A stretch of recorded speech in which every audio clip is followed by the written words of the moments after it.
and we are Two Lovers and a Wiener.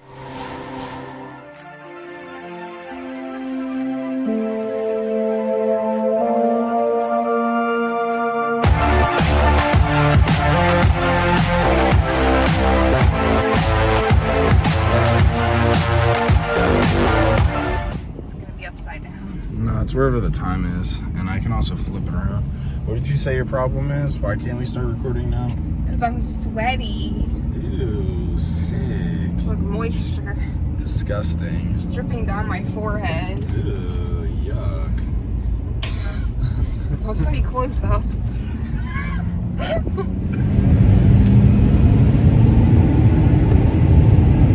Hey, boys and squirrels.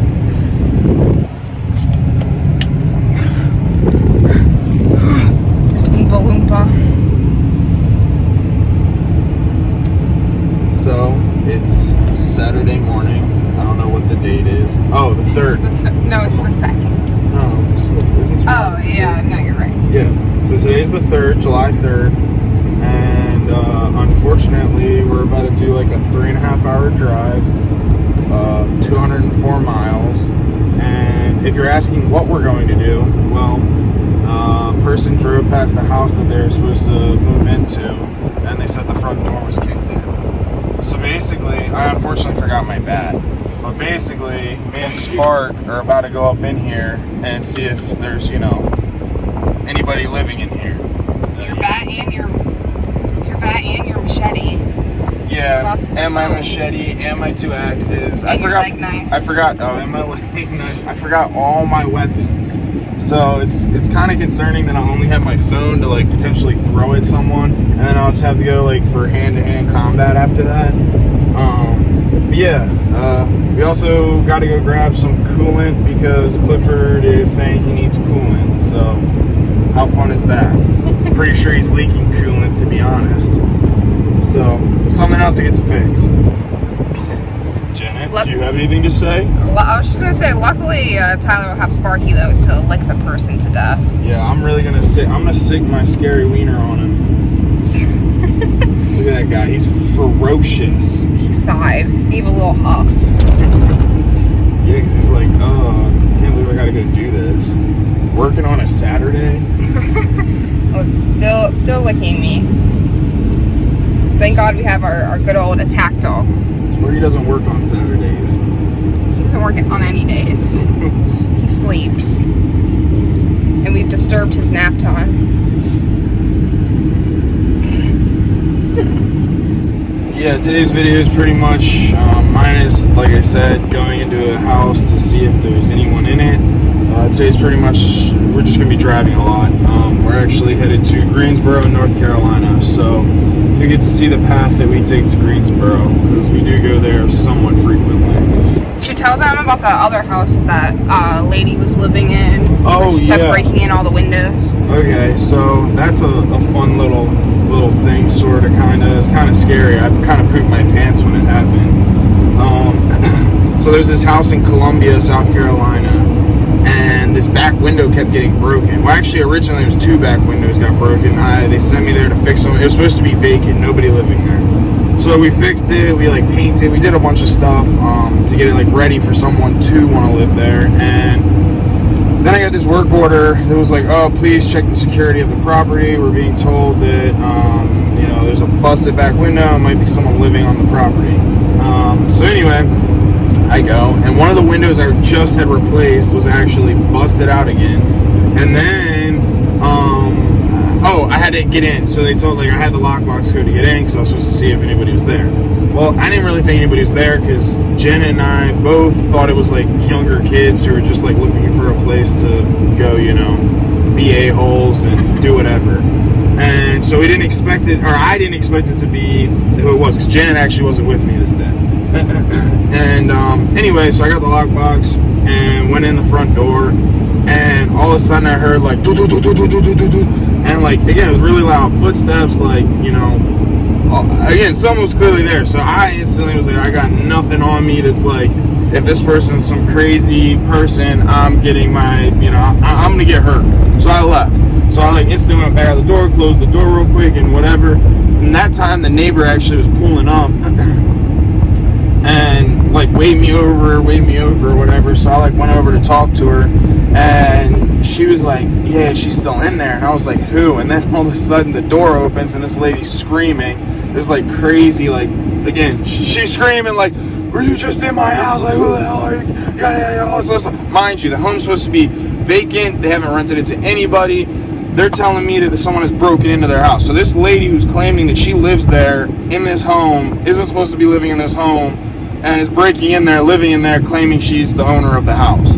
And I was like, I wish that's how it works, because, you know, I go buy a bunch of houses like that, just go break in and just be living in it. If, like, that's how you know, own a house. Possession. Adverse possession. We just learned about that in Janet's real estate course. But anyway, the neighbor starts telling me, she's like, yeah, she's got some kind of, like, you know, mental disease or whatever. And basically her parents don't know how to, like, control her. She's like some 30-year-old woman who just, again, isn't right in the brain and, you know, keeps breaking into this house claiming it's her house, and it's not. And yeah, so basically from there I called my, like, dispatch person, and they're like, oh, just great, like, take pictures or whatever, we're just gonna tell the owner, like, just don't go back in there. I was like, yeah, that's great and all, but, like, I was in the house where someone was, and again, this lady literally was crazy, like, came out talking the craziest things. And luckily nothing happened, and I mean, I guess stuff could have happened, but luckily nothing did. That was my little story from the day. And then I called Janet when I was stopping at a gas station to get some chips, because I was kind of hungry. I maybe worked up a lot of hunger, you know, all that scary stuff. So I was hungry and I needed some chips. So I called Janet at the gas station and told her all about it. And I actually don't remember why Janet didn't come with me that day, but it was like, of course, you know, the one day you don't come, something interesting happens. Unfortunately, but kind of unfortunately, we haven't been back since. So I don't really know what happened with that. Yeah, I don't situation. I'm not too sure how that got resolved or anything. I mean, again, the proper thought would just to be call the sheriff's department and let them deal with it, but I don't know whether that happened or not. Yeah, like Janet said, unfortunately, but kind of fortunately, because I didn't really feel like swapping that window out again anyway. So hopefully this one isn't anything like that one, and there aren't crazy people. Especially because I didn't bring any of my weapons. You have Spark. Throw a spark at them. He'll sleep them to death. Or go poop in the house. That'll show them. Yeah, it'll be like, oh. And I'll be like, okay, I'm all done. I want to leave now. Just real quick, want to show off my rocks of the day. This is my mismatching pair. And I have all these super cute widgets on them. This is obviously an S for Sparky, and then that's supposed to be Sparky, and then that's Dog Mom, you know, because I'm a dog mom. Sparky's widget isn't fat enough. I think it's appropriately sized for his body.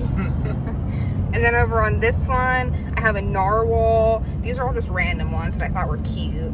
A mermaid tail, a unicorn, and a alien. And this is her, like, flexing pair of the mixed matching. Obviously the widgets. Whenever she's feeling more casual, she wears the ones without them. Yeah, I'll have obviously the other pair of this, the other green and the other pink one. And those are just boring and plain, so, you know, I don't... More of a casual outfit. Yeah, these are my fancy rocks. So, these are my rocks of the day.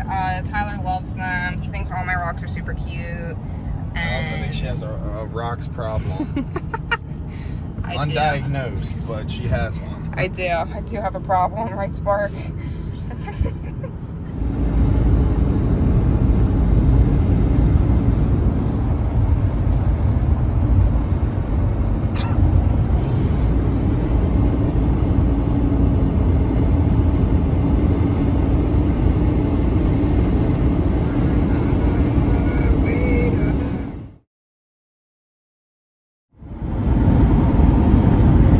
So, just checking back in. We just stopped by the house that we were supposed to be going to, and no bad guys. Nothing was broken. Pretty boring. Janet's been complaining about how bored she is for the past 3.5 hours, so that's always fun. Done more online shopping. For our channel, not just for allegedly. I saw her on some other websites that, you know, she never really mentions. Then all of a sudden a package will just show up and be like, oh, but I needed that. I was just looking. That's what she's always saying. Anyway, though, now we're headed back home. Got another 3.5 hour ride all the way back to Myrtle. And, yeah, we're going to be getting home around 8 o'clock tonight. Yippee. Probably more like 8:30 once Tyler's done all his pee-pee poo-poo breaks. So, you got a pee-pee poo-poo? Pee-pee poo-poo? Pee-pee poo-poo outside? Pee-pee poo outside? I'm going pee-pee poo outside. So as you can see, I'm not going to be the only one having a pee-pee poo-poo. Pee-pee poo-poo? Outside? Outside pee-pee poo-poo. Fix your hair, man. Doesn't it look atrocious? But, yeah, alrighty. Well,